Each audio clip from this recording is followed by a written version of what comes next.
Não confunda o Gracie Jiu-Jitsu com o Carlson Gracie Jiu-Jitsu. Essa foi a afirmação do professor Robert Drysdale, com base numa afirmação do próprio mestre Carlson Gracie. Esse foi um dos pontos importantes do debate que rolou no Connect Cash entre Robert Drysdale e o professor Pedro Valente. E esse debate foi super interessante, porque ele fala sobre a história do jiu-jitsu brasileiro. Se você ainda não se inscreveu aqui no canal, se inscreva, não deixe de curtir esse vídeo e comentar no final qual a sua opinião sobre esse tema. Se liga só nesse trechinho que rolou e não deixe de acompanhar, claro, o conteúdo na íntegra e se inscrever também no Connect Cash. Pedro, Robert alega o seguinte na entrevista dele comigo a partir dos 43 minutos. O jiu-jitsu que nós praticamos é o jiu-jitsu do Carlson e não o jiu-jitsu que os irmãos Gracie aprenderam e ensinaram. Você tem 3 minutos para reagir a essa alegação do Robert e 1 minuto para repassar uma pergunta para ele. Valendo.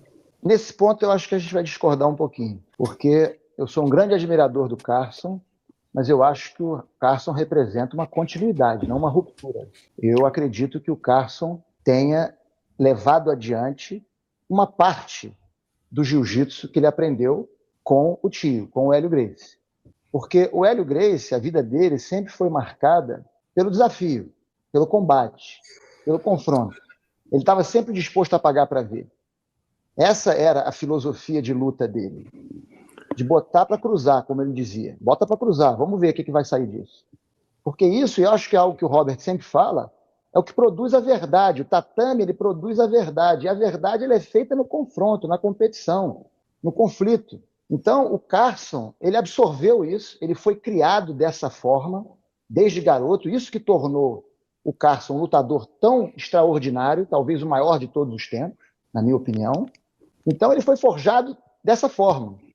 E ele, que era uma pessoa altamente competitiva, ele tinha isso, ele gostava de sempre apostar e ganhar e competir. Ele, quando foi criada a Federação de Jiu-Jitsu e os campeonatos começaram a crescer, o objetivo dele passou a ser: como é que eu vou usar o jiu-jitsu para formar campeões, para fazer com que os meus alunos ganhem os campeonatos? E ele foi muito bem sucedido nisso. Mas ele, como um ótimo treinador, ele sabia, igual um treinador de futebol, ele vai pegar as características de cada lutador para poder tirar o melhor deles numa situação de competição. E as coisas que não faziam mais parte do universo de competição, ele foi deixando de lado, dependendo do aluno. A gente não pode esquecer que o Carlson foi um lutador e um professor de jiu-jitsu formado na Academia Gracie pelo Hélio Gracie. Né? Ele volta do Ceará com 15 anos para ser criado pelo Hélio Gracie. O Carlos estava no Ceará. E ele, em entrevistas, disse: foi aí que eu comecei a levar o jiu-jitsu a sério. Quando eu fui morar na casa do Hélio Gracie, na Praia do Flamengo, e a academia era dentro da casa dele, antes de em 52 ir para Rio Branco. Então, ali que é a formação do Carlos. E ele realmente, de forma brilhante, conseguiu formar um time de grandes campeões. E claro que ele teve a contribuição dele, claro que ele tinha o estilo dele, ele, por ser um lutador mais pesado, ele tinha um estilo diferente do tio, que é natural, e ele passou isso para os alunos dele com grande sucesso.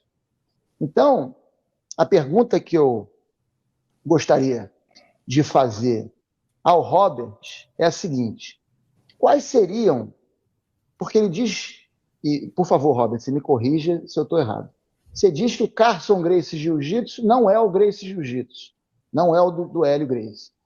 Você até disse que a única coisa que o Carlson Gracie Jiu-Jitsu e o Hélio Gracie Jiu-Jitsu tem está nas palavras, na palavra Jiu-Jitsu e na palavra Gracie. Fora isso, não tem nada de igual, né?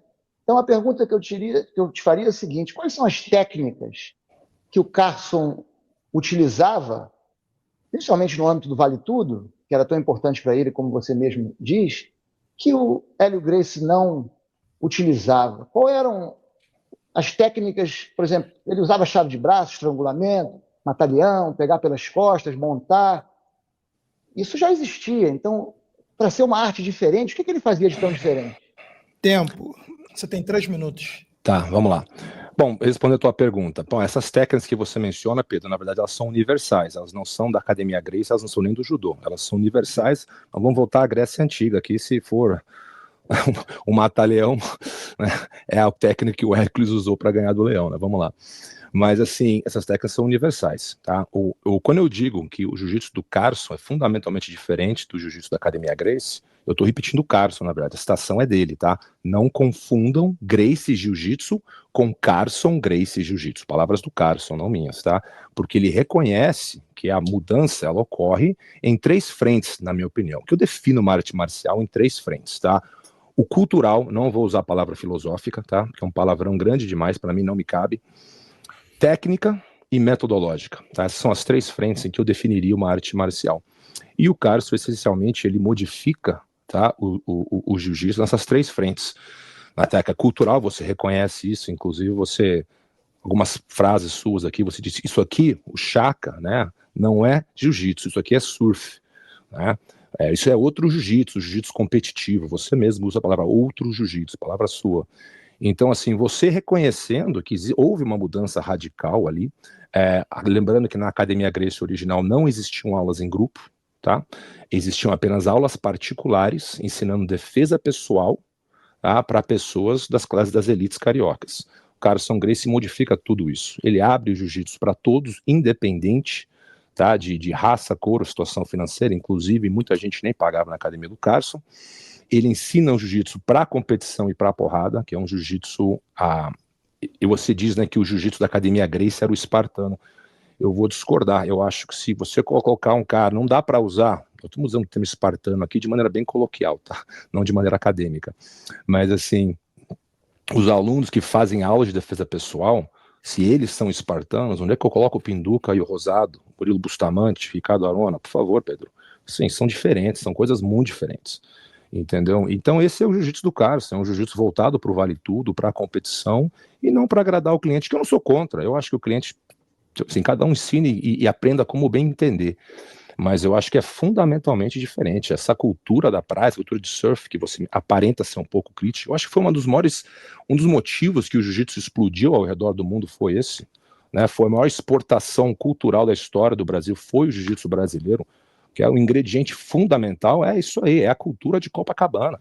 É o açaí, é o hang loose, tá? É a maneira do Carson de ser, é a cultura da Zona Sul, que viajou o mundo com o jiu-jitsu como veículo, eu sempre digo isso. Então isso é fundamental, o Carson modifica tudo isso. A metodologia dele é muito diferente, ele dá aula em grupo, né, rinha, entendeu? Não estou dizendo que o Carson inventou o Randori, por favor, não disse isso, mas a ênfase é dele. Então ele muda o jiu-jitsu nesses 3 âmbitos. Para quem já acompanha aí um tempo, sabe que eu fiz uma pós-graduação em Jiu-Jitsu brasileiro. E essa pós-graduação começou com uma aula dada pelo Robert Drysdale, uma aula sobre a história do Jiu-Jitsu brasileiro. Claro, não foi só uma aula, foram várias aulas, mas esse foi um ponto de partida. E eu acho super interessante, porque como é que a gente vai definir qual a história do jiu-jitsu brasileiro, o que tem registrado por aí, o que fica só como folclore. Então isso tudo foi debatido nesse ConnectCast, nesse episódio, e eu, claro, te indico aí assistir, se inscrever no ConnectCast,